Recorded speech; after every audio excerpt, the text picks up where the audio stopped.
Here we go. Hey everybody, Steve here from The Varied Life, and today we're coming to you live from Korea.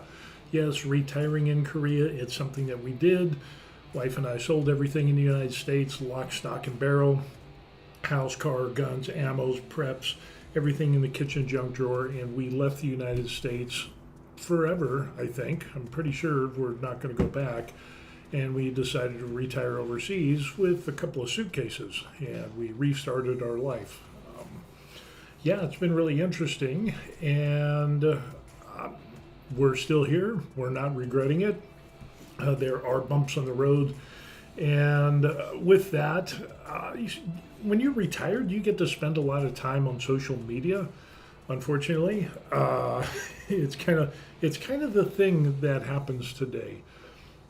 And with that being said, I'm reevaluating, seeing social media and how much time I spend on it. And I do spend a lot of time on social media. I think everybody does these days. If you don't, God bless you, that's awesome. But for the myriads of people like me, I've noticed that, like on Facebook and any type of media, online media, where you can leave comments, leave your opinions, and so on and so forth, what you can end up seeing is a lot of people getting pissed. There's this chaos and there's this angst and frustration and anger and, oh, I like this person, I don't like this person, I'm this type of, political affiliation, I'm this religious affiliation, I'm this, I'm that. And it seems like everybody and their grandmother can get offended to what people say on the interwebs.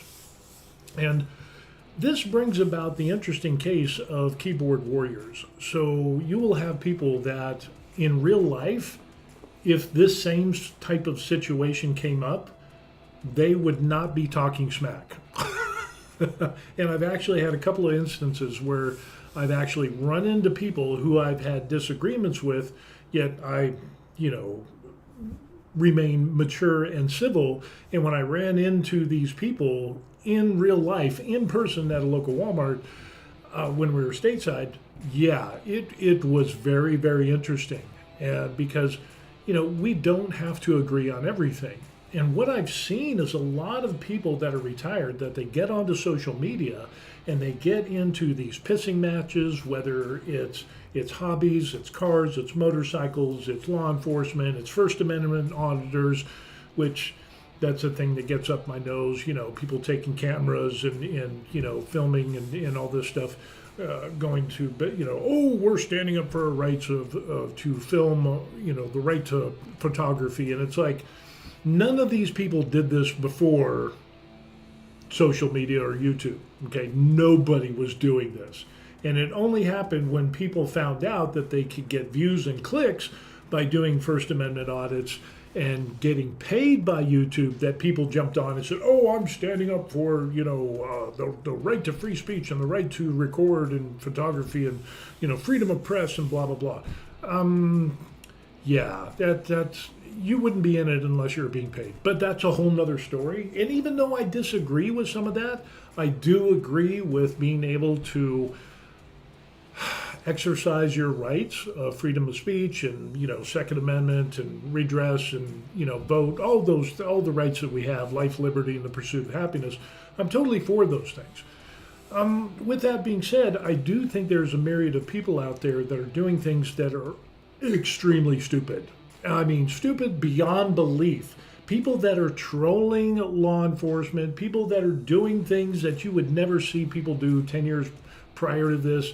And, it just amazes me. And I don't understand, because, you have people that they make it their job is to try to initiate a response from like law enforcement or other people or store owners or this or that or whatever.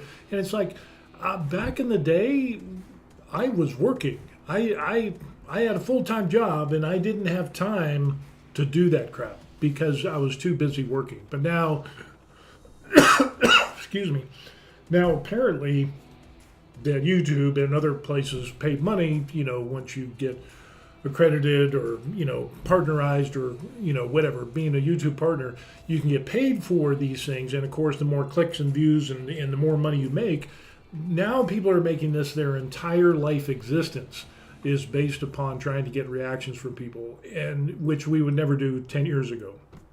So yeah, it just, that kind of bothers me. You get people that do entirely stupid things. And I totally disagree with people being stupid and acting retarded, not like handicapped, special needs, but I mean, I'm talking about, even handicapped people look at people that do stupid stuff and say, that's retarded. You have your right to be extremely stupid and live the way that you want to live, but I don't have to agree with it, and I can have my 2 cents. And what I find hilarious are the people on social media that get so bent out of shape that I'll leave a remark, or you see other people leave comments, and then other people will just be like piranhas and, oh, you're wrong and blah blah blah blah blah, and I'm gonna don't cross me, man. And it's like, don't cross you? What do you mean?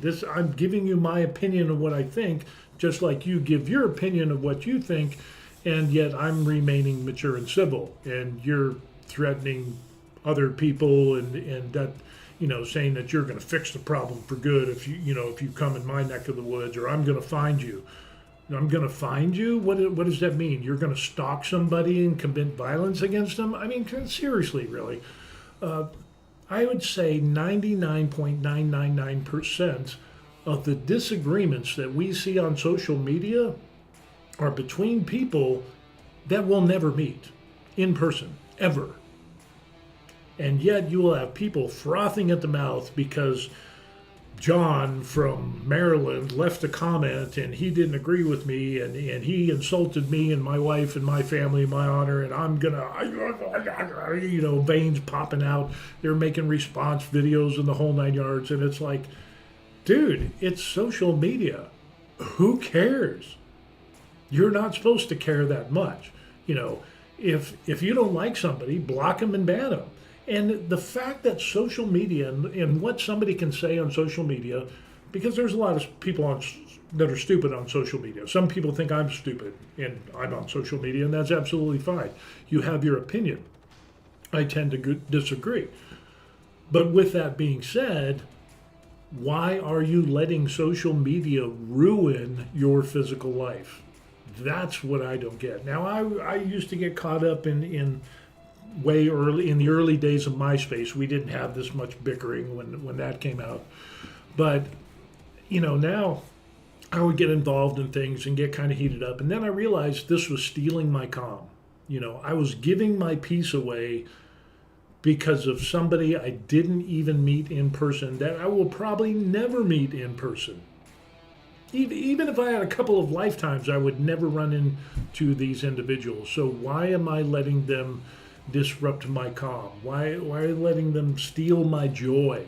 Why am I bending down to their level and losing my collective shite because of some comments on social media?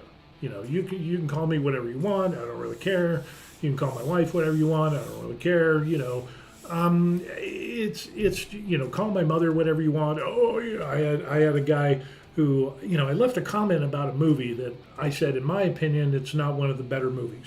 And this guy just unwailed. Obviously, it wasn't about the movie. He was ranting about something else, but he just, no social skills and things like that. So he let me have it. And it's like he threatened me, my wife, and the whole 9 yards. And it's like, dude, what? It's a movie. I said, in my opinion, I don't like this movie. If you love the movie, and art and entertainment is entirely subjective, is what I actually even put in my original comment.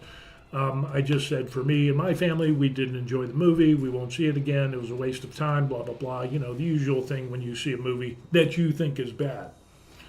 This guy went unhinged, and suddenly, because I didn't like the movie, suddenly I'm a Nazi, and it just got crazy from there. And it's like, whoa, relax, Johnny. And I could just picture this guy behind the keyboard just slamming the keys and veins popping out.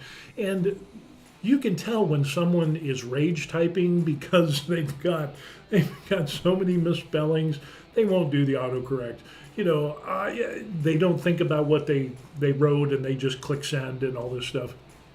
And I've had people tell me, I'm going to find you. And it's like, well, I'm in Korea, so if you want to find me, you're going to have to pay a ticket to come to Korea. And even then, yeah, it's probably not a good idea because there's cameras everywhere in Korea. And if you come and attack me or my family, guess what? You will most likely end up in a Korean prison. And it will be very, very bad for you. I'm not even talking about defending myself. I'm just talking about if somebody comes and beats the crap out of me, it's going to be on camera somewhere. And it will not be good.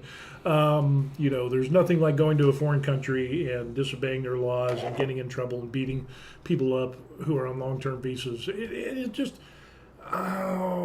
just insane what people will do with this. So anyway, social media chaos. You need to be able to change your perspective.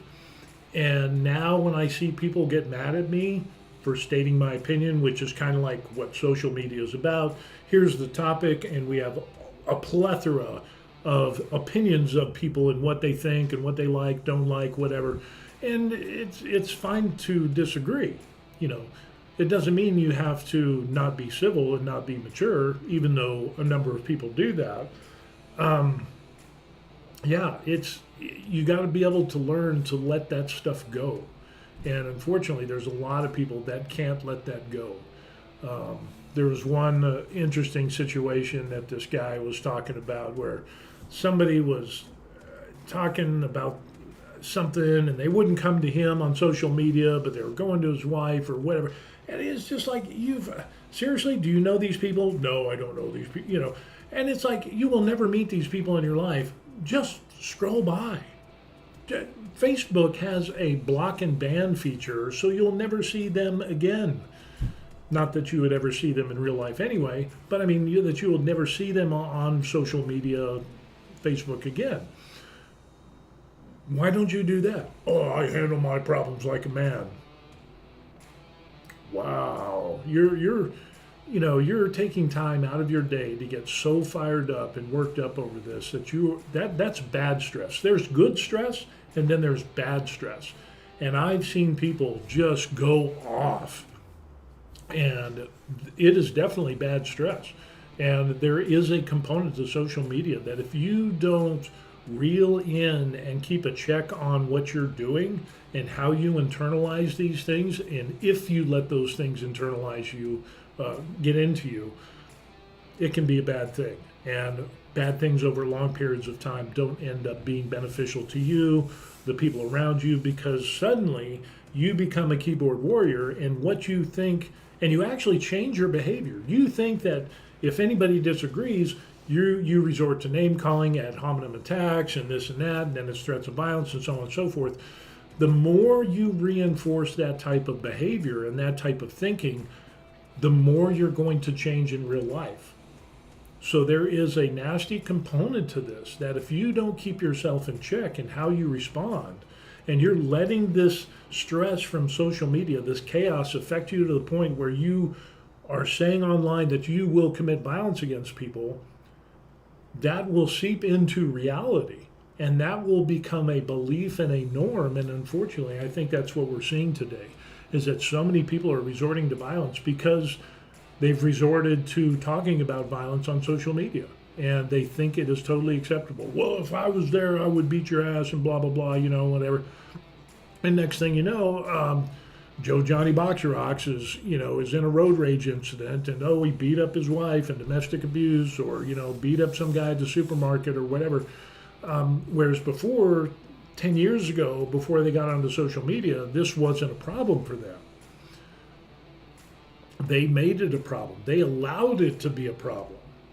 And that's very detrimental. So there's a lot of people that are on social media that are just losing their collective minds and letting it shape them instead of them sifting through the things on social media, finding what is good and taking that in and leaving behind the bad stuff. So yeah, and what's interesting is that when you retire overseas, unless you have a real big community of expats that you kind of pal around with, which I don't. I'm very selective on who I hang around with, and I'm not. I'm a social guy, but I don't have a lot of friends. But I do have a lot of friends, if that makes sense. There's probably, I could count on one hand the number of people that I could absolutely trust, that I could call, probably less than 5, that I could absolutely call and say, hey, kind of like that movie, what is it, The Town, with Ben Affleck and stuff, and talking about, hey, I'm going to ask you to do something. You can't ask any questions. We're going to go beat some people up, and we're never going to talk about it again. And less than 5 people in my life that I know that I could make that call and they would say, yeah, whose car are we taking?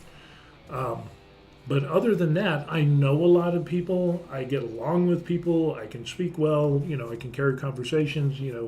I'm socially adept to some level, for all the crap that I went through. So that's not bad. But yeah, it's just that's what I do. So anyway, that's me. But what I found out is a lot of people will let social media mold their behavior and mold their reactions and how they react to physical things in the real world, because they've done and talked and thought and stressed about so much stuff on social media that is making the way, and that's what's causing a lot of problems. They're not checking their brain. They're actually checking their brain at the door when they go to social media. They're just letting social media run rampant over their life, and they're reacting as if somebody was standing in front of them and insulting their wife or whatever. And that's not happening. But they can't understand that, and so they're letting this stress of social media get in, and it's affecting their calm, their peace, their zen, their mindfulness, whatever you want to call it. And I've talked with people where it has ruined days and days on end because of disagreements that they had online.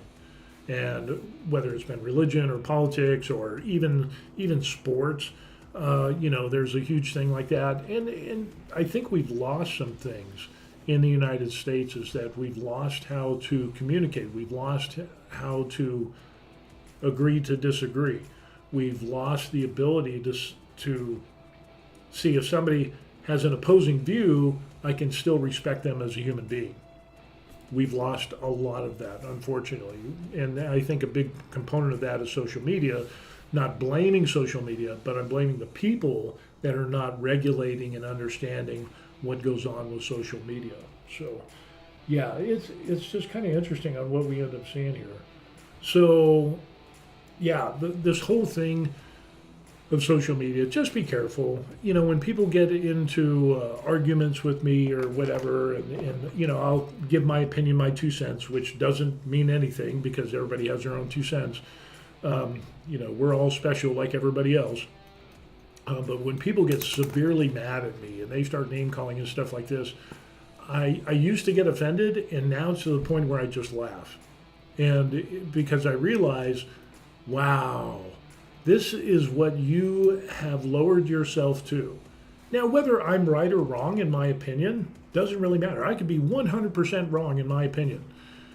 But that doesn't mean that the other person should set aside maturity and civility and resort to name calling, threats of violence, and blah, blah, blah, and cursing everything under the sun, and, hoping that my wife would die and leave me, and so on and so forth. It's just like, wow, it gets to a point now where it's like, obviously what we're talking about is not the main problem, but this has become a venting time, and there's other stuff going on in this person's life that is making them, that they're letting themselves react in this manner.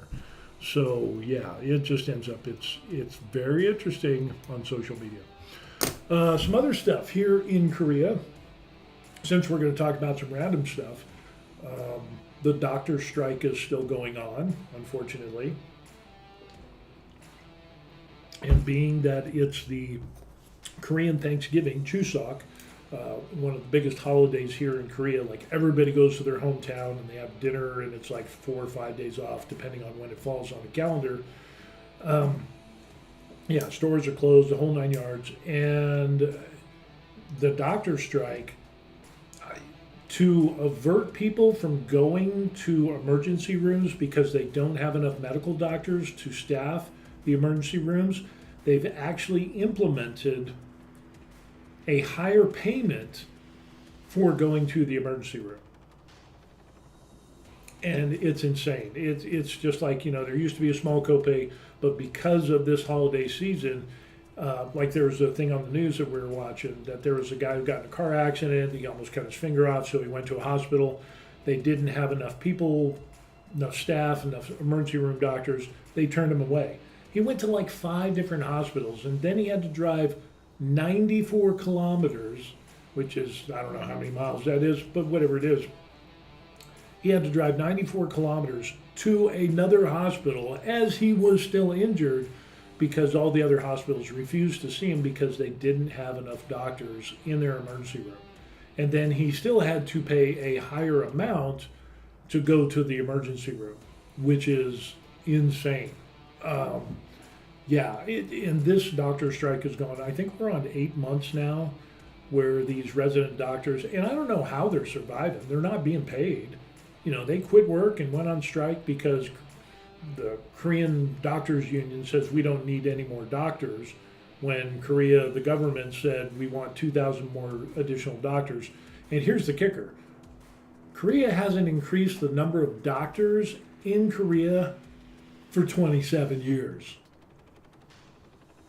In an ever-aging population, I'm in good health. I'm in fairly good health. I take like 4 or 5 different medications, but I still, the older you get, the more doctors you see. It's just the way of life. That circle of life, and eventually you drop off the circle. But yeah, I'm amazed at how are these residents surviving, and by not going to residency.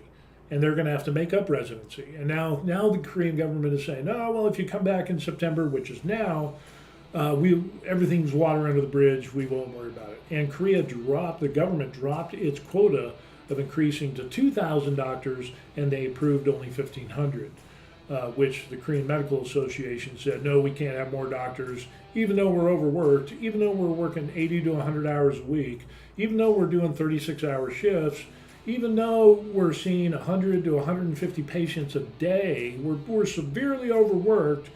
And it's just like, yeah, but you don't think more people would help? It is. Here's the social media thing. It is the stupidest thing I have seen in a long time. And it continues on, and for some reason, the Korean Medical Association the union has such a grasp that every time they have gone on strike in the last 27 years, the government folds. They give up. And it's just like, I'm wondering how long this is going to go. So, but now the word is that the doctors union that is on strike is now saying, hey, you need to get rid of the quota of 1,500, and we want the president, the prime minister of Korea, president of Korea, to bow down and make an apology.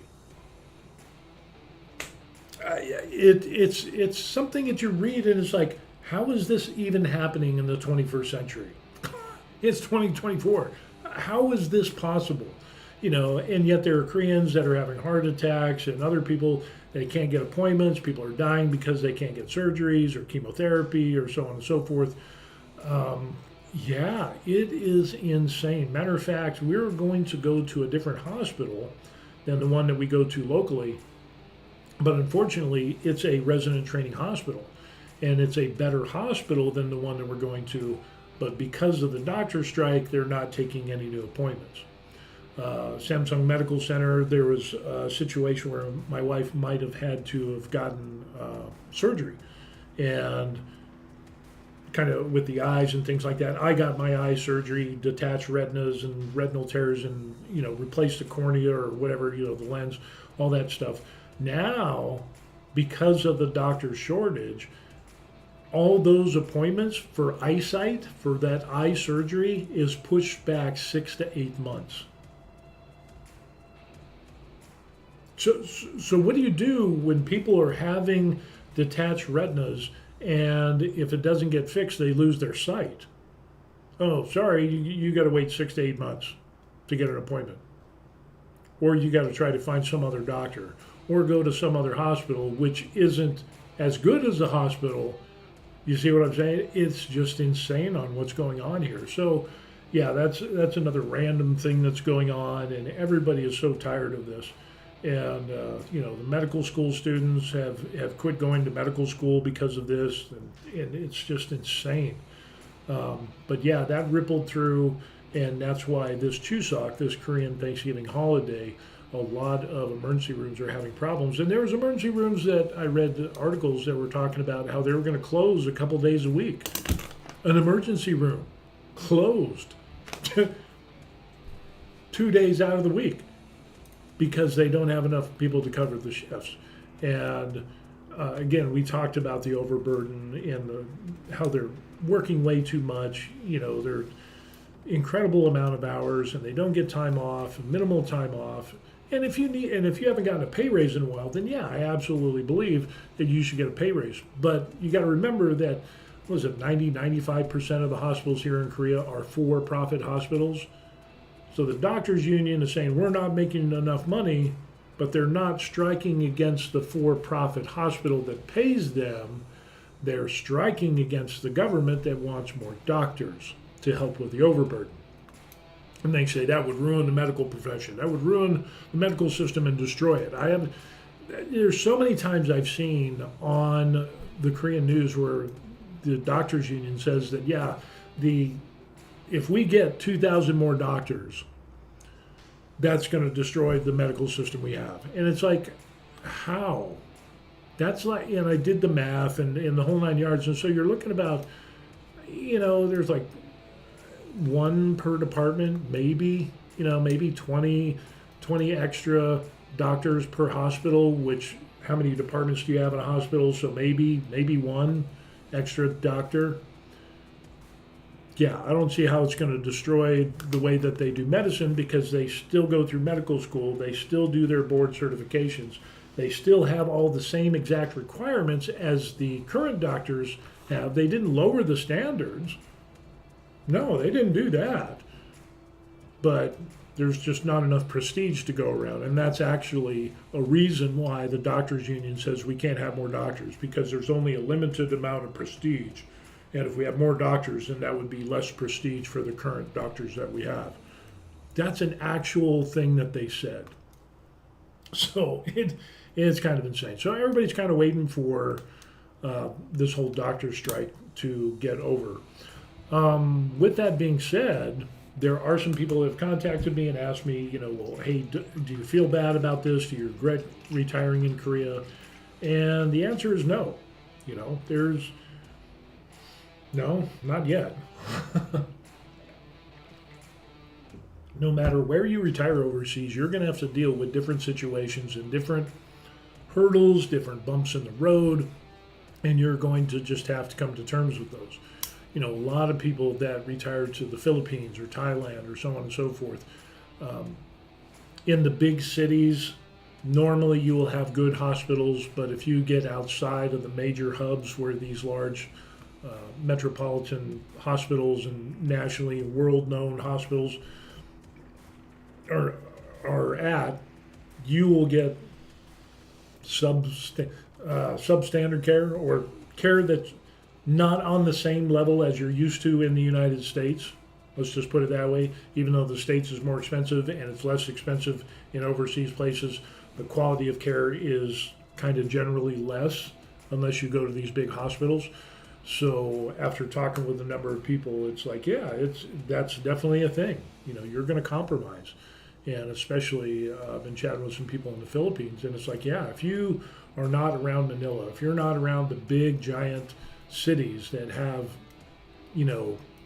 big hospitals, you're going to get worse care than what you would get in the United States. And it's just a fact of life. But then the rest of your expenses are lower, so, you take the good with the bad. And if it's the difference between retiring or retiring early overseas and getting a little bit less substandard care, or, staying in the United States and not retiring at all, you got to weigh that out. And that's for everybody's own, you got to make your own decision on that. There's some people who retire overseas that if they have major medical complications, they've already planned and said, well, I'm going to fly back to the States and get this done, or I'm going to go to, fly to this country or this big hospital. We go up to Seoul, and they've got some big hospitals up there. And Samsung Medical Center is one of the big five, which is where I got my eye surgery at. Great, awesome care, but they're a teaching hospital. But I've also noticed that if you have good health insurance, the big hospitals will give you better treatment than if you don't have good insurance. What are the odds of that happening? So there was times where it's like, hey, I got my eye surgery and all that. The doctor did great. The surgeon did great. It was incredible work. And then my wife had problems with her eyes, trying to get an appointment, and it's like, no, we're booked up.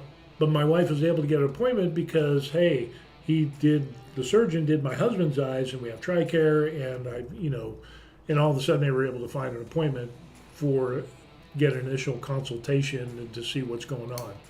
Long story short, my wife didn't need surgery. It's just some other things that were easily fixed.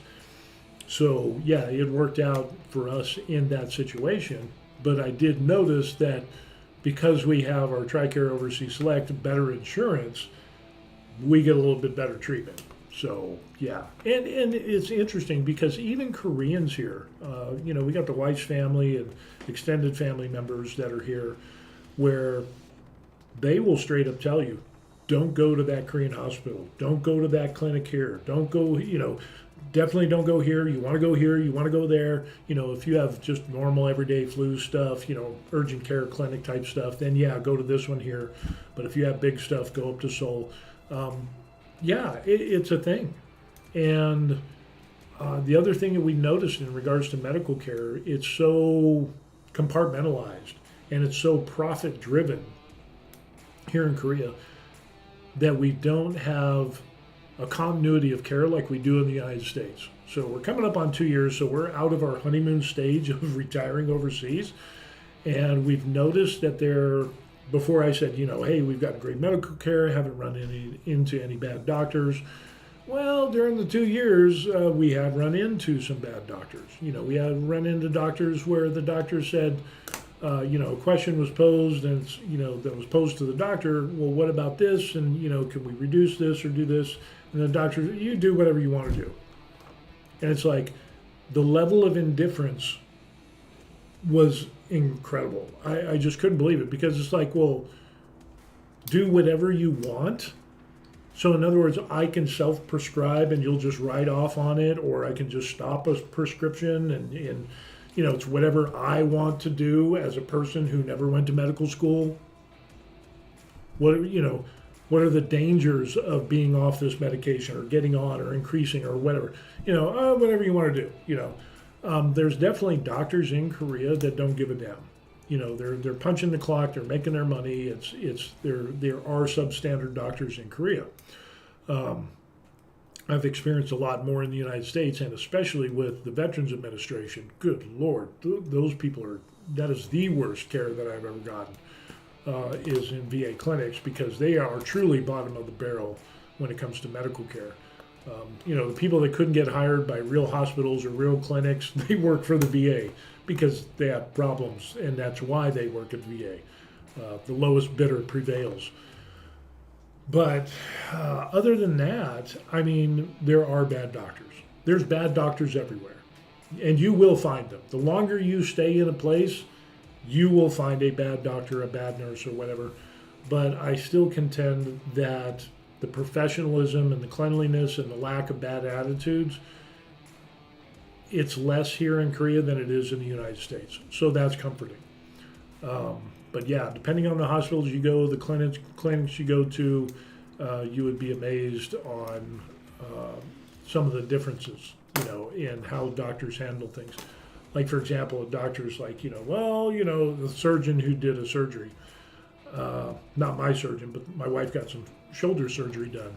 And it's like, we're looking up online, and our daughter's a doctor, so this kind of helps too. What are we going to do? Recovery? How is she going to, physical therapy? And the doctor's like, just stretch, just do that, just stretch, you'll be fine. Just stretch a lot. Just do that. That's all he said. And it's like, that's not what we see. You can find packets, PDF packets from orthopedic centers in the United States, the Mayo Clinic, all these places talking about here's a regimen for recovery and all the exercises that you need to do the lateral rotational, external rotation, this or that or whatever. And, over a period of so many exercises with bands and this and that, physical therapy, really detailed instructions on how to go through recovery.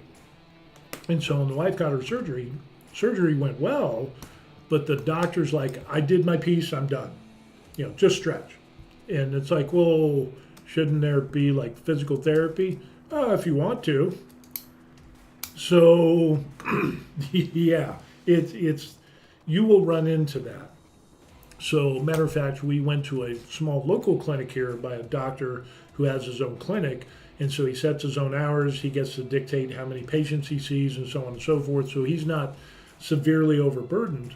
But educated, I think he was educated in the United States and then was a doctor here in Korea, and then he got his own clinic. And so now he's just kind of cruising and doing his thing. So when we showed him the recovery packet for physical therapy that my wife, my daughter actually found the information and sent it to us, and we printed it out, and he goes, this is awesome, this is incredible, everybody should be doing this. And even though he wasn't an orthopedic surgeon, but he works with somebody who does physical therapy, and they were like, yeah, can we have a copy of this? So yeah, there will be differences in levels of care when you retire overseas, and there will be differences in medications. There will be differences in how often you can get your refills and your medications. And I've talked about this before. Like in the United States, I can get my medications. I go see a general practitioner, and I can get my mental health meds, my stomach, my joints, my pain, this. There's like 5 meds I got to take. And I can see my doctor, my GP once, and that doctor will do refills on all my meds, get a 30-day supply, and then I have three times that I can call in and get refills. So basically we're looking at 4 months worth of medication, and all I got to do to get a refill is call and then go to the pharmacy and pick it up. That's not how it is here in Korea. I'm not sure how it is in other countries, which is interesting. So if you've been to like Thailand, Philippines, or Costa Rica or Puerto Rico or whatever, and you have experience in this, put it in the comment section down below. But here in Korea, I have to make an appointment with every single doctor to get a refill every 30 days, which is insane. I mean, it doesn't really make that much sense. Let me get some more light on this subject here. It doesn't really make that much sense because they're complaining, the doctors are complaining that they're so overworked, but they're making people come back every 30 days and have an appointment with each specialty doctor to get those refills every 30 days. So, like I said, I'm a healthy person. I have like 4 or 5 medications that I take. That means 5 appointments every single month. And I have to pay a little bit of a copay for seeing each and every doctor. So it's not bad. My insurance covers, the majority of it, but there's still the copay that you have to pay. But yeah, calling refills, nope, they don't do it here. And so you might have to adjust how you get your medications in a foreign country that you're going. There are some countries where some medications are over the counter and you can get them freely. Other countries, they're more restrictive on the amount of medications. So things that you might have gotten all over the counter in some other place, it might be different in the country that you're going to. and you might need a prescription to get those things. So you're going to have some little bumps in the roads and obstacles that you're going to need to overcome and to adjust to of living in an overseas country. So yeah, that's something to keep in mind. Let's see what else we got going on. Other than that, I think we're doing pretty good. Like I said, we're coming up on 2 years. Actually, October 1st will be 2 years here in Korea. So we got here on a tourist visa. The next week we put in and submitted our F4 and F5, F1 and F4 visas for the wife and I, and it took 2.5 months to get those approved. As my wife is a Korean national, so we were able to do that. So that was kind of good. But you can get those visas before you even come to Korea. You can go to a Korean consulate and get those approved before you even get to Korea, so that way you don't have to wait around for 2.5 months to get your KRC, your Korean registration card, which is like an alien your green card here in Korea. With your green card or your KRC, then you can open up a Korean bank account. Then you can get your Korean cell phone service. Then you can pay bills and do this and that and buy, you can buy property even if you're on a tourist visa. You can buy property even if you're not even in Korea. So don't let anybody tell you different. But with that, yeah, it's a little different. And we talked about banking here before on this channel and how Korean banking is a little bit different than the United States. In the United States, I could go to a bank and I could open up a checking and savings, have joint accounts. The same day I could go to 5, 6, 7, 10 other banks in my city, and I could open up a bank account in every single bank that I wanted to. And I could put money in, I could withdraw money, whatever. It's not a problem. I get bank cards for every single one of those banks, and I could fill my wallet up full of cards. I could even get credit cards based off, or debit cards or whatever, to draw off of the balance of my account. Here in Korea, it's a little bit different. Once we got our KRC, our Korean registration card, we go to the Korean bank. Korean bank says, hey, first of all, they won't tell you that they don't have joint accounts here in Korea. That means every individual person has their own account. Why? I don't know. It's just the way it is. There are no joint accounts here in Korea. So that was interesting. And then they said there was a limit on the amount that you could withdraw until we passed a probation period of where we had paid bills automatically for a period of 3 months. And then that withdrawal rate would be increased. The daily limit would be increased. And it's like, whoa, wait a second. What do you mean a daily limit? We just moved here. We're talking about buying an apartment, buying a car, furniture, the whole 9 yards. That limit, what do we do? And it's like, oh, well, there are exceptions. We didn't find this out until later, like for buying a car. Well, we're buying a car. Well, we need to have a copy of the contract. And luckily, we did it online on a phone app and stuff and showed them. And they said, oh, okay, well, yeah, we can do that and transferred the money to the seller and so on and so forth. But we had to tell them why we wanted to withdraw that amount of money during that probationary period, which is very different in the United States. The other thing that the bank told us is that, okay, you guys just open, wife has her account, I have my account. You cannot open another account in 30 days, either at this bank or any other bank. And it's like, whoa, what? Seriously? I could, which is totally different than what we see in the United States. So, yeah, and even then, the whole banking system is good, but different, and they're more like franchises. And depending on the franchise, that will have an impact on the level of service that you get, if you get any service at all. Case in point, there's some people that we know that were trying to open a bank account, moved here to Korea, got their long-term visas, had their KRCs, the whole 9 yards. Legally, they had everything and then some to open a bank account. Well, the bank that they went to, it ends up, and it was like, yeah, we're sorry. No, you can't get an account here. And it's like, why? Have we have lots of money. What are we? Do we need some extra paperwork? What's going on here? And it's like, no. And the bank actually told them and said, well, we had a lot of immigrants open bank accounts, and when they were doing work at a local factory or project or whatever, and they never closed their accounts. So our bank manager said, no, we're not opening any bank accounts for foreigners. And it's like, yeah, we're not construction workers. We're here on long-term visa, and they were still like, no, that's weird. You would never get that in the United States. And the two things are so dissimilar. It's like we're here on a long-term visa approved by the Korean government. Boom. And you're complaining about immigrants that came and worked and then left and didn't close their accounts. And that's the reason why you're not going to give us an account. That doesn't make any sense. Let's throw something else into the mix. So after we got our Korean bank account, we still had to do some stuff. And we needed some money because we had to go to a city office to get a copy of a document, and we didn't have paper money on us. So the wife's like, well, hey, we'll just dip into the branch bank that we go to.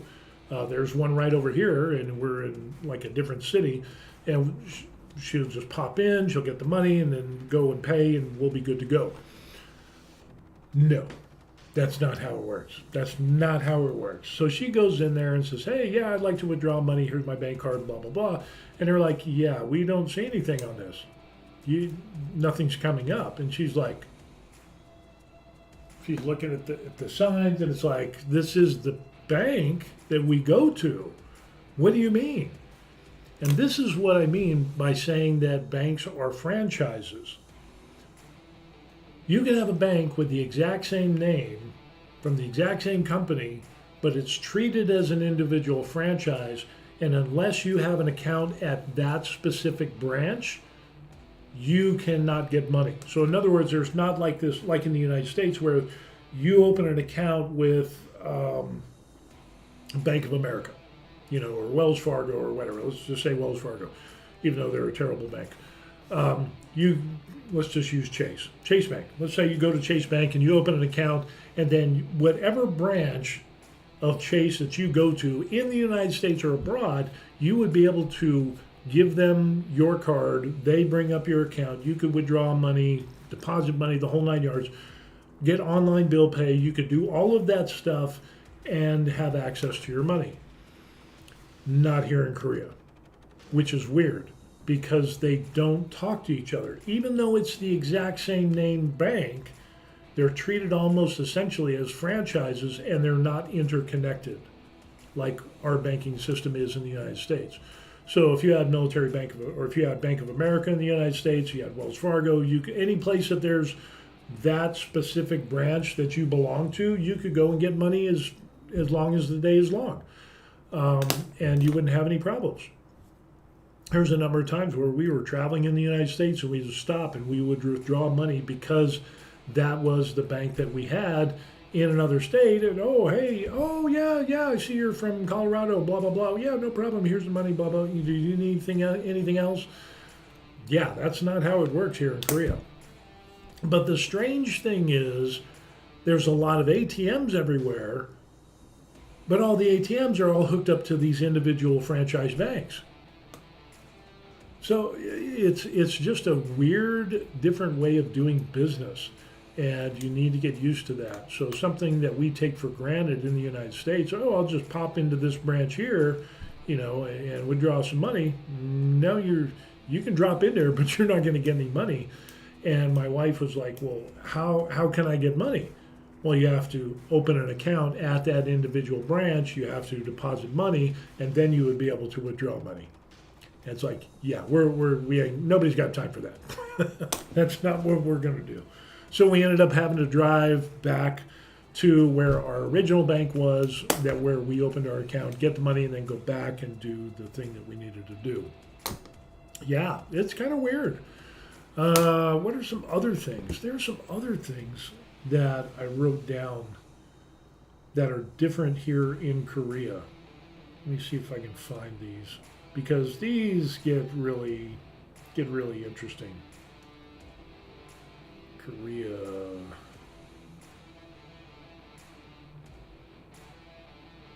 Visa, cafes, doctor strike, driver's license, taxi drivers, immigration lawyer, differences, here we go. Differences between the United States and Korea. I've actually made a list of things, and we talked about the banking, and yeah, we had to go through on that probationary period of having 3 months of automatic bill pay for certain things like cell phone service, utilities, before we could get that withdrawal limit increased. And yeah, that was kind of interesting. So banking. Oh, and here's another thing on banking. On banking, there's the tale of two cards. That's what we're going to hit here. And in the United States, you can get a bank debit card and or a credit card linked to your account. So yeah, and then there's limits. In Korea, you open a bank account and you get a bank card which is linked to your account. However, with our new account, there was the withdrawal limit, and then there's the whole online shopping, kind of like the Amazon or Naver or Coupon that they have here in Korea. Depending on the type of card that you got, you might not be able to link your card to do online bill pay for online shopping unless you have the certain card. Of course, when you go to the bank to open up the account, they don't tell you that because they think you already know, because my wife's Korean. And they don't think to say, oh, well, these people, he's a foreigner, maybe we should explain that if you're going to do online bill pay or online shopping with these different websites that are common here in Korea, you would want to get this type of bank card. But they don't. Yeah. And again, there's limits, certain limits on cards and so on and so forth. So yeah, it's a little frustrating. Oh, another thing that's different here in here in Korea versus the United States. In the United States, I've been to some places where they had toll booths and toll roads. Here in Korea, they have the same thing, but they have a high pass system, so there's money that's put onto your account, and then there's a reader. You can put your card in there. It's like a prepaid card, or it can be linked to your bank account, so those tolls are automatically paid, so you don't have to stop and pay money. So that's kind of cool. It's not too bad. It is what it is. The other different thing here in Korea, in the United States, if you go to a fast food restaurant or any type of restaurant, and you're like, you know what, I need to go to the bathroom. And in a lot of restaurants that are in kind of like strip malls where you have multiple restaurants or places and they have a communal bathroom, you need to get the code to go to the bathroom. So yeah, this is kind of interesting. You'll end up like what you see there. And I can't even, oh, that's the Pascucci, is that, yeah, you have to punch in a code to be able to use that communal bathroom. So a lot of places, if they don't have a bathroom there physically and they're sharing a bathroom with other stores or restaurants or things like that, you will have to have a code to get into the bathroom. So yeah, it only takes a couple of times to go to the bathroom and you can't open the door and it's punch keypad, and you go back and it's, oh yeah, well, there's the sign that says you need to do a keypad thing. Other differences in the United States. In the United States, we have toilets. Now, back in the day, a long time ago, Koreans just had like that hole in the ground. And I'm talking a long time ago, like the Korean War type stuff, and maybe even a little bit after. But here in Korea and Japan and other foreign countries, bidets are a thing. And I used to think that bidets, the thing that shoots water up your backside and to clean your dingleberries and all that stuff, I thought that was like just for women. Yeah, I love bidets. Those things are awesome. I have never been so squeaky clean. I haven't had a dingleberry since we've got here. And you get addicted to those things. And so going to places, or like we went back to Hawaii to visit our daughter, and it's like there's no bidet there, and it's like, ugh, peasants, the commoners, oh my gosh, I have to use a toilet with no bidet. Yeah, it's to clean the nether regions that you have for men and women. They've got bidets here in Korea that have heated seats that heat up the water, that will have different pulses and in massage cleaning settings and whatever and intensity, and you can actually move the thing that shoots the water up into your nether regions. It's pretty impressive. And it also, instead of using wads and wads of toilet paper to clean yourself and you still end up with dingleberries, the bidets make you squeaky clean. And you just use like 3 or 4 squares and, pat yourself. There are some bidets that even have dryers. So once you are washed, it will shoot warm air to dry your nether regions, which is kind of wild. Let's see. Some people have been asking electricity. We have 110 in the United States. We have 220 here in Korea for the most part. There are a lot of apartment buildings, since the majority of people live in apartment buildings, has 220. There are some apartments, like our apartment, thankfully, in each bedroom there's one, well actually there's two, one outlet, but 2 plugs that have 110. And the rest is 220. So I'll have like plugs on this wall here, and then I got plugs on that wall there, but there's only 220 on that wall, and then there's 220 and 110 on this wall. And the other walls, there's none. So yeah, the whole electrical code thing, like in the United States, you might be used to having, every 7 to 10 feet you should have an electrical outlet. They don't do that here in Korea. So it's kind of a thing. Let's see. Dun, dun, dun. Oh, a lot of kiosks here in Korea. That's another thing. And we're going to be cutting this short a little bit because I got some stuff to do. But when you go to fast food restaurants in the United States, normally you go up to the person behind the counter. Yeah, I want a McRib. I want this and that, a cheese and double bacon, whatever, with fries and all that in a bag of chips. You give your order to a person, which sometimes messes up your order.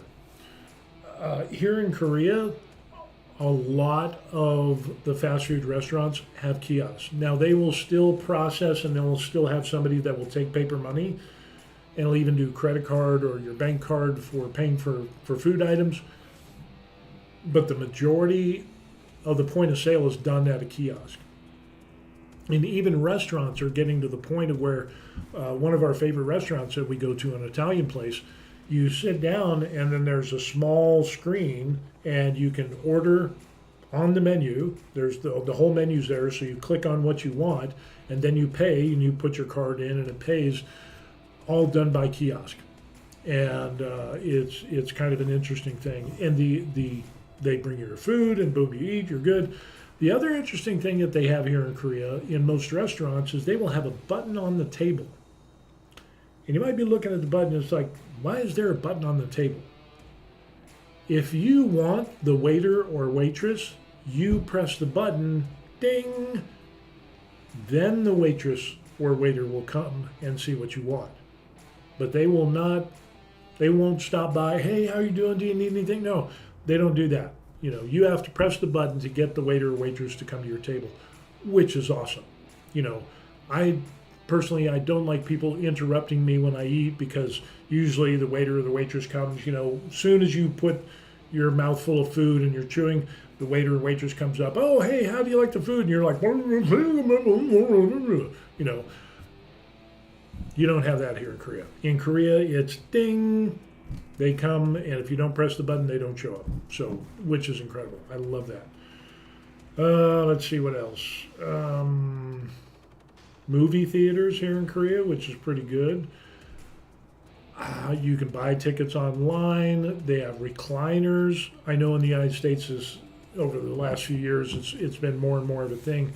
They've got beds here in Korea, where a theater is full of beds. And so you can just lay back. It wouldn't be good for me because I'd fall asleep in the middle of the movie and start snoring. But you have the choice of getting some expensive tickets and basically sleeping or laying down on a bed and watching a movie, or reclining in a chair that has like massage your back while you're watching the movie, and you can get full course meals, and you can get alcohol. You can order your dinner ahead of time, so you can go in, sit down in the movie theater, do your recliner thing, and then they come and they put your food, and boom, there's your food, and then you have your beer and whatever it is that you're drinking, your wine, and you can. And it's just not popcorn. It's just, they have regular popcorn, but there's more gourmet popcorn here in Korea than I've ever seen in the United States. And it really makes the movie experience an experience. And it's not like the United States where the floors are sticky and whatever. I mean, it is some really nice, clean, and if you get to the more expensive theaters, I mean, really immersive. Sound systems are incredible. Just amazing on what we end up seeing here. 2D screens, 3D large curved and immersive 3D setups. They even have 4D where the chairs shake, and then they have smells and smoke that are added to the experience of the movie. I haven't gone to any one of those yet, but you know, we're going to get to one of those. Let's see. I got a number of other things, but like apartment living, we'll get into that on another one. Driving. This is one thing that people have asked me. What is law enforcement like in Korea? And, you know, because we see the United States, we see the cops coming up and, oh, hey, do you know why I pulled you over? Give me your license and registration. We have good interactions and we have bad interactions with law enforcement in the United States. People being stupid. Here in Korea, it is very rare to see law enforcement. I have yet to see law enforcement on the side of the road with a radar gun here in Korea. They probably have it, but I haven't seen it. But they have automated speed traps. So if you're going, 20, 30 miles over the speed limit, the camera gets you, ding, and the ticket gets sent to your house. So there's no interaction with law enforcement. If you're breaking the law, your picture's taken, there's your car, there's your license plate, time, date, the whole 9 yards, and there's your smiling face as you're zipping down the road. You're going to get that ticket in the mail. The other interesting thing here is parking violations. In the United States, you see New York City or Los Angeles, you have parking enforcement, they'll go and write tickets, and then people get snotty with the ticket enforcement people, and there's whole shows based off of this. And then people get mad and stuff gets thrown, and people get hurt and punches and whatever. Here in Korea, they don't do that. We saw a car that had like a camera system set up, and it was kind of like pointed and moving, and this car was driving slowly, and it was reading all the license plates, and if you were parked in a no parking area, ding, you got a ticket. No interaction with law enforcement, it's just you got an automatic ticket. Ding, there you go. Now the cool thing, some people say, oh, that's a totalitarian, whatever. It's a bad government where the government runs everything and they track everything that you do. There's a ton of cameras here in Korea, which is absolutely true. There's a good side of that because if something bad happens, then there is that closed circuit TV camera footage to show what really happened, which is really good. If you have somebody who commits a crime, terrible, heinous crimes, you can track the person and where they go, and it's a lot easier to pick them up. Haven't really seen any examples of how that has been a bad thing. It's just an accepted thing here in Korea versus the United States. You put up a traffic camera, people would just blow their minds and lose it. Oh, they're trying to, we're under the thumb of the man. And I totally get that. But when you live in an overseas country, you have to adapt to how they do things here. So with that being said, driving, and remember I talked about those speed traps with the cameras and it's automatic, no law enforcement. It pops up on your navigation. So as you're driving your car, your Korean navigation system, which I think is far superior than what we had in the United States, at least when we were there, it will, notification will come up, your screen will blink red, in a red hue and say, traffic enforcement area. speed reduced to 60 kilometers an hour or 30 kilometers an hour in the next 300 meters, 200 meters, whatever. And it will actually show where this speed camera is at on your navigation software. And so that you can slow down and not get a ticket.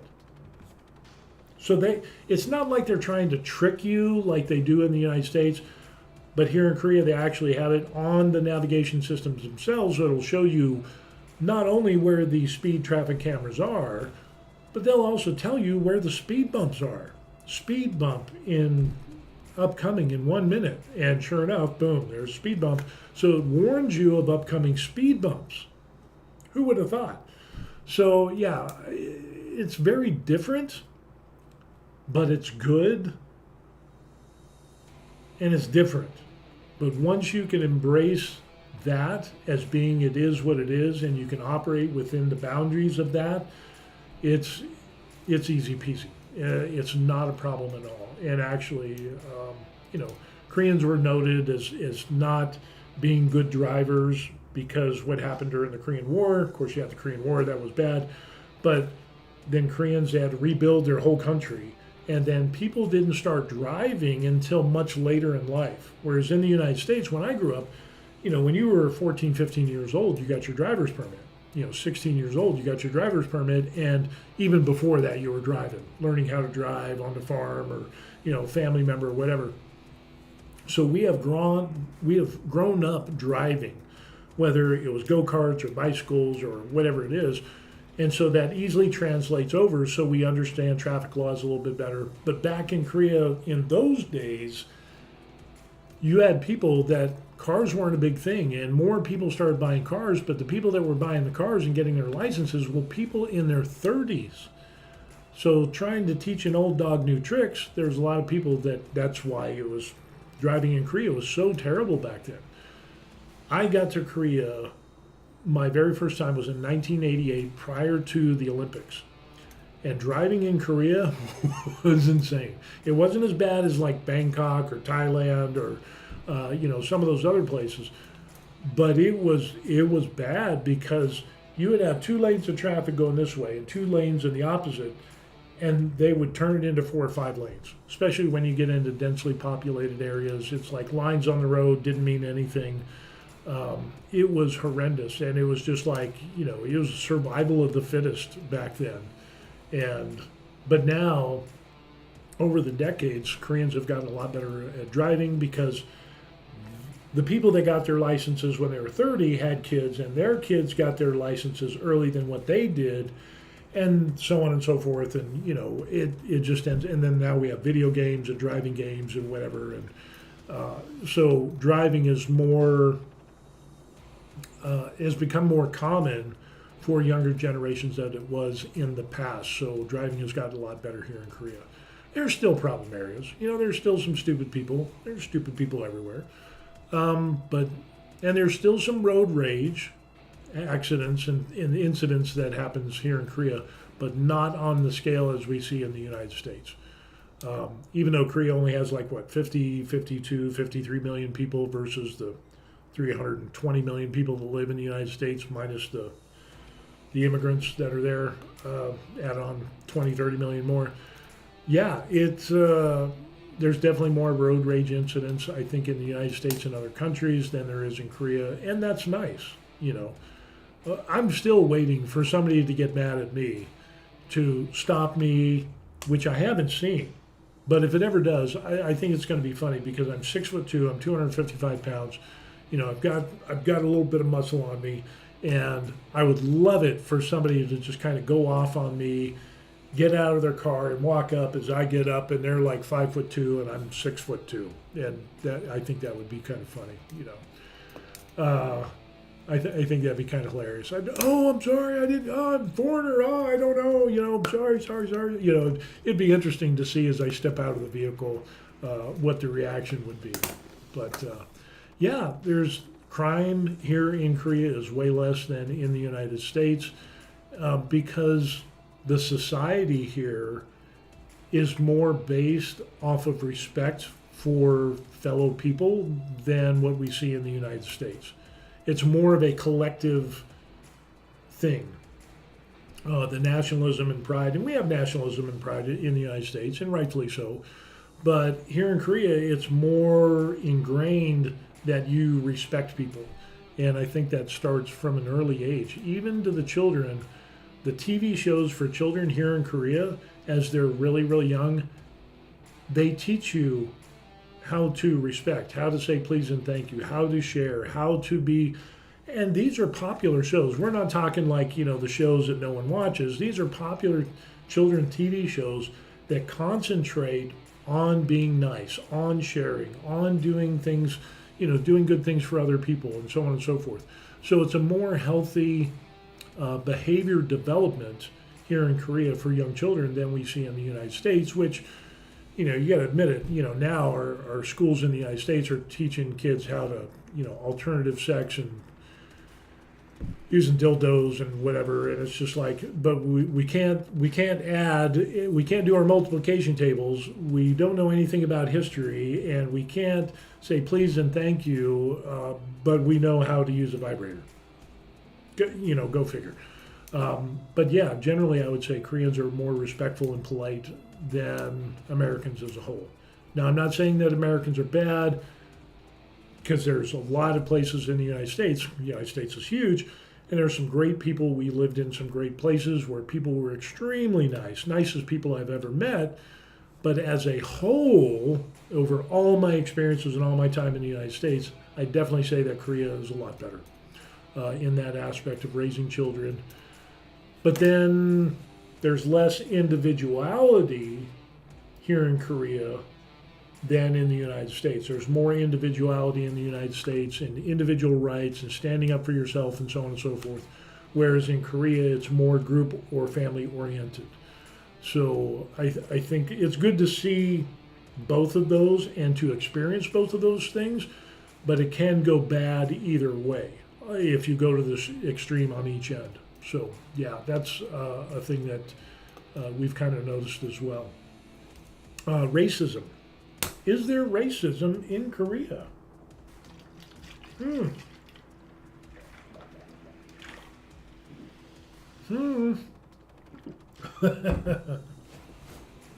Let me tell you a little bit about racism in Korea. When I got here in 1988, prior to the Olympics, and then when the Olympics hit, we were able to actually go see the Olympics, and that was kind of cool. But I would go out, and because of the military base that I was at, there was also a college town, and so I got to hang around. I would go past bars, GI bars, and I would spend time with Korean college students. And they would take me out to bars and restaurants and all of this, and parks and sightseeing, because they would get to practice English. And so it was like, hey, I'll do that. That's not a problem. You want to practice your English, and you're going to take me to restaurants and coffee shops and all that. That's a win-win situation. So that worked out really well.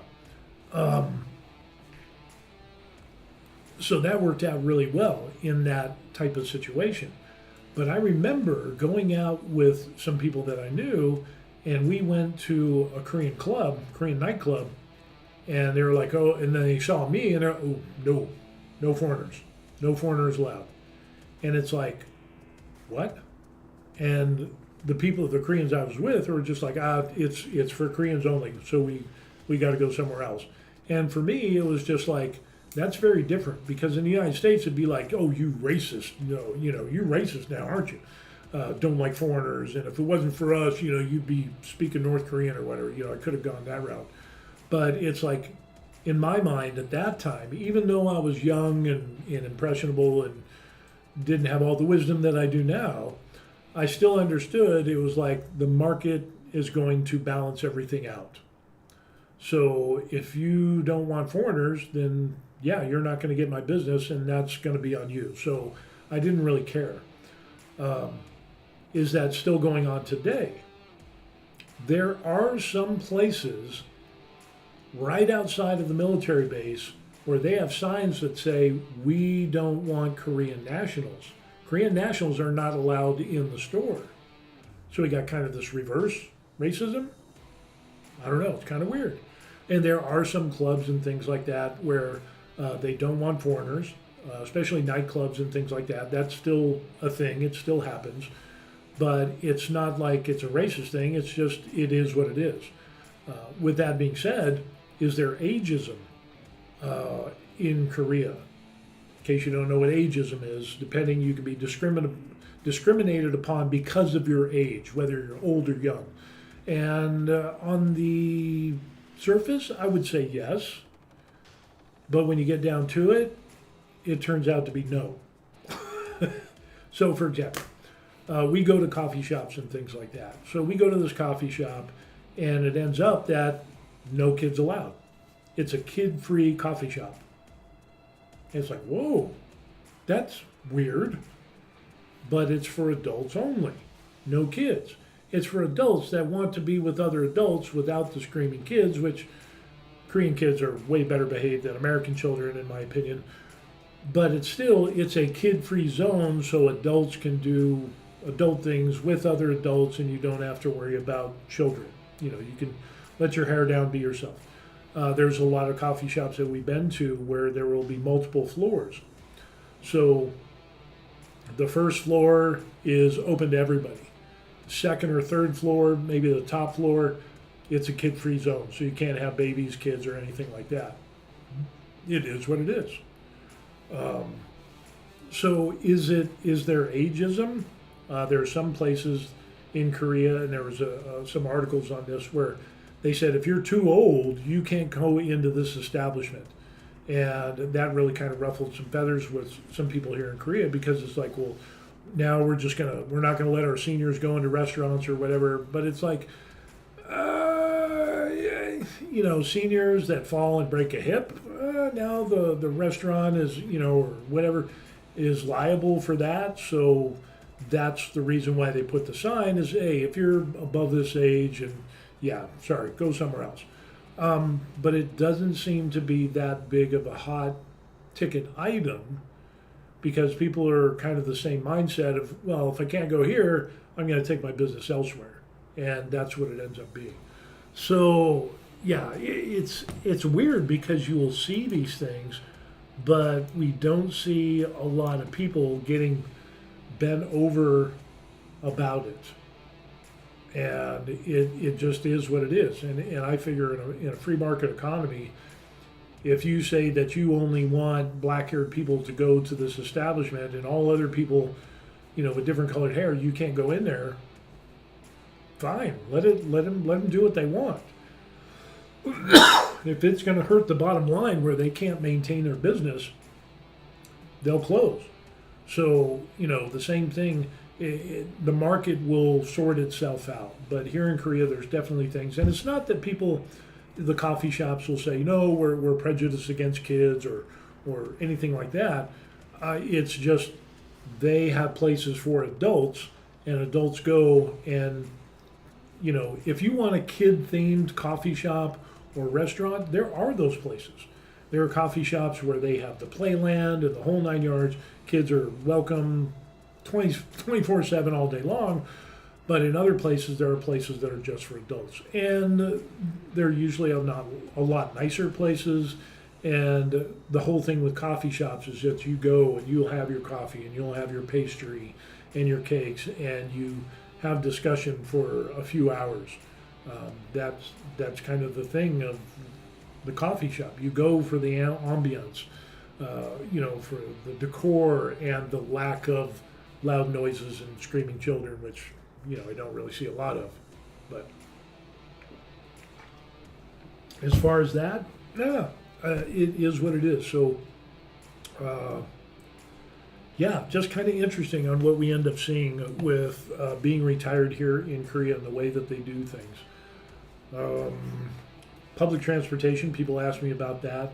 Public transportation, I was never really a big fan of that to begin with in the United States. I mean, I did it in the U.S. when I was a kid and as a teenager, and sometimes as an adult, took public transportation. But as a whole, public transportation in the United States is a lot worse than it is here in Korea. Korea, you can get just basically anywhere with public transportation.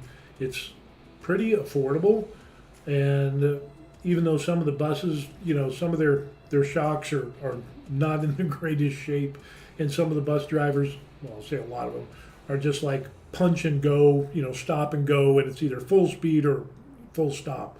They don't care about potholes or dips in the road, so you're just kind of, you'll run into those bus drivers and taxi drivers too. But the trains, the subways, and stuff like that are generally pretty good. It's kind of hard to navigate because it's like everything's in a different language. I mean, I know, my God, we're in a different country. Why would it be in English? I don't understand. I've heard people actually complain about that. But it's generally a lot better, and you can get basically anywhere that you want. Me being retired and us being retired here in Korea, we do some public transportation. I'm not a big fan of buses because during the summer, there's not enough air conditioning on buses to begin with. In the winter, the heaters are pretty good. But again, it's just, we've got a car. If we go somewhere big, it's going to be a taxi, or we're going to take a train to go up to Seoul, and then we might take a bus or a taxi, but generally taxis. But there's people who circumvent the whole peninsula of Korea on public transportation, and if they do it, they enjoy it. It's just not my thing, But I would generally say that it's better than in the United States. So, and we came from Hawaii. Before we were in Colorado, and then we went to Hawaii. We lived in Hawaii for a year on Oahu, and that public transportation system is pretty good. I would say Oahu's public transportation is better than what we saw in the United States, but Korea is better than Oahu and the United States as a whole. So, and I've been to Los Angeles and Texas and let's see, Washington State. Where else have I been? Couple other places in the States. And so I would definitely say that the public transportation is better here in Korea than it is in other places that I've been to, just based on my experiences. You could live in the United States and have different experiences and say, oh, well, this is way better than Korea. Well, that's cool. I just base it on what I know. That's all I can talk about. Other than that, there are a lot of differences. The biggest difference is I just got a message the other day of why I wanted to retire overseas and why Korea. Well, one, the wife has family here and she has Korean ancestry. Two, the reduced amount of expenses that we have to pay compared to the United States was another big draw for us. And not that, here we go. Not that there aren't other countries that we could have retired to that had lower expenses. There are, but we're saving about half of what we were paying in the United States. So I would say the big thing was the ability to retire early, and that was here in Korea, which gave us some stability. It gave us a little bit of support with the wife's family, and it puts us in the neighborhood of a lot of other countries that we want to go visit as we're retired. So Korea made sense for us, and that we could purchase property, whereas in other countries you might not be able to purchase land or as property as easily as you can here in Korea. So some countries you can buy apartments or condos, but only 60% of the building can have foreigners own properties, and that's just not the case here in Korea. We bought our apartment and boom, we don't have to worry about that. Other stuff, I don't know. There's a lot of different things that goes on, but the expenses being the biggest one, I think, is that we're paying about half of what we're paying in the United States. So between the wife's family, being able to retire early because of the reduced expenses, and being close by to all these other countries that we want to visit, that was the big draw. And then the other thing that kind of pushed us towards retiring overseas was that, if we stayed in the United States, we wouldn't have been able to retire early. I'd have to keep working until I was like 67, almost 70, and then we could retire. But even then, with the way expenses are going up, the huge jump in the expenses every single year were just massive. And you start doing the math, and it's like by the time I retire at 67 or 70, am I really going to be able to retire and afford property tax? Our property tax, I talk about this, our property tax was going up at least $100 a year. And so, you do $100 each year, the property tax goes up, and you do the math, and I got to do, if I'm 50 and I go to 70, that's 20 years, and you do the math, and it's like, man, that's a lot of property tax. So I think our property tax in the United States is like, in our old house is like 2,400, 2,500, somewhere around there, 2,300. That's a lot of money. Here in Korea, our property tax for this apartment that we own is like $220, $250, depending on the exchange rate. And it doesn't go up in such huge increments as our property tax did in the United States. So, yeah, there's that. And Korea's, it's kind of expensive to live here. You go to Seoul and, the big cities and stuff like Busan, and you'll have more expenses there because of the high price of housing, and utilities are generally cost a little bit more. But there's other countries that you could go that are definitely a lot cheaper than Korea, and that seems to be a big draw for a lot of people my age and older that are like, hey, being able to retire, period, or being able to retire early because of these reduced expenses is definitely a thing. So that's something that we took into consideration, and that's why we jumped at it. It's like, yeah, I think we can do this. Let's do it, and we did, and that's what we ended up doing.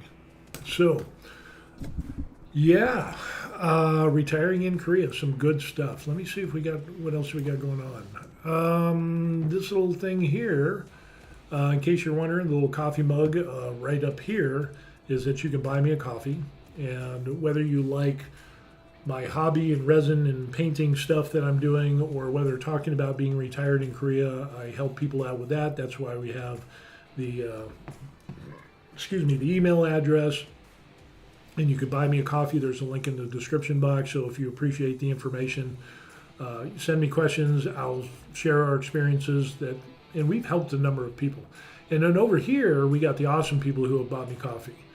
We got Fred, Mike, Jim, John, and Kyung Sun have bought me coffees, multiple coffees, and it's just awesome. So that's the list of awesome people there. And if you want to be one of those awesome people, just go ahead and buy me a coffee, because I love my coffee and my lattes. And anything that I get from you buying me a coffee is going to go right back into the channel. And that's the Varied Life, that you see up in that top corner there on YouTube. So whether it's hobby stuff or more retirement stuff, you can check my channel and you can see how different parts of our journey of retiring overseas here in Korea and what we did, and talk about the changes and things like that. You're free to check those out as well. And yeah, appreciate it. And if you don't buy me a coffee, that's okay, but at least give the video a like and subscribe to the channel. I would really appreciate that as well. And if you do both, good Lord, you're incredibly awesome people if you like, subscribe, and buy me a coffee. I mean, I'll have to make another list, but would really appreciate that. If you have questions about retiring overseas here in Korea, if your wife has Korean ancestry or your spouse has Korean ancestry, and you're thinking about that, you can always email me at the email address there. A little OCD kicking in, there we go. And I will answer your questions to the best of my ability. Not guaranteed 100%, that's how it will always be, because things change with immigration and so on and so forth, but I'm more than happy to share our experiences. And really, when we came over here to Korea, we didn't know anybody, and there was no one that did the videos that I did of talking about the differences, searching for apartments or buying a property or getting a Korean bank accounts or all of these different things. It just wasn't a thing. And since we've come over here and kind of documented our journey, we've been able to help out a lot of other people and so on and so forth. So it's, we share, it helps, hopefully they share and it helps somebody else. And, and with that being said, if you don't want to retire in Korea, look at some other place to retire. It doesn't have to be Korea. There's a lot of Koreans that have retired in the Philippines. There's a lot of Koreans that retired and live in Thailand and Bali and so many different places around the world because it's less expensive. And that's saying something. When you have Koreans that are retiring overseas in different countries because it's less expensive, yeah, even Koreans are doing that as well. So yeah, we're all the same at some level. So, but with that, I hope you enjoyed the video and this little conversation that we have. And don't let social media get under your nose too much. Kind of laugh it, brush it off, no biggie. Water off a duck's back, and yeah, sharing the experiences. Do stuff that benefits your life. Laugh at yourself, laugh at others. People laugh at me all the time. I know they do. So yeah, just enjoy life. Find some hobbies. Do some stuff. Hug your wife, your family, kids, whatever you have. And yeah, because we only have a finite time here on this planet. So, an hour and 30 minutes. It's time to go. So I got to let you all go, but I appreciate you watching, and we will see you on the next video. Peace. Good stuff.